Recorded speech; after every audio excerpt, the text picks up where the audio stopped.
ээжийг л их боддгийн да. Би одоо амьдралдаа ганцхан ээж маань тэгэл хижээгээл ингээл явна.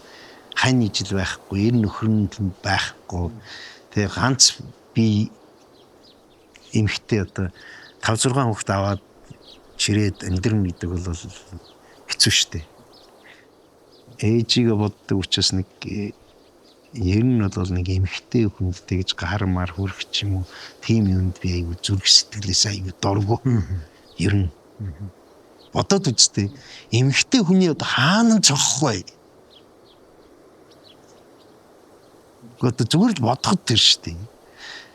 Гэхдээ би мэдэхгүй байна. Тэр бол нэг бол ерөөсөө зүгээр сэтгэл санааны өвчтөй тийм саажилттай. Одоо тийм л улсууд байдаг байх та. Тэрнээс ш одоо зүгээр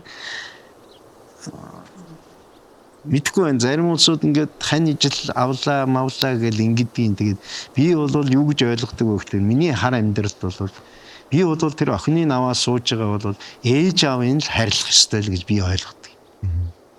Надаас илүү тэр хүн ээж аавдаа л хайртай байгаа. Тийм учраас би эсрэгээр нь ээж аавыг хайрладаг бол энэ хүн намайг чи хайрлана гэж би ойлгодог.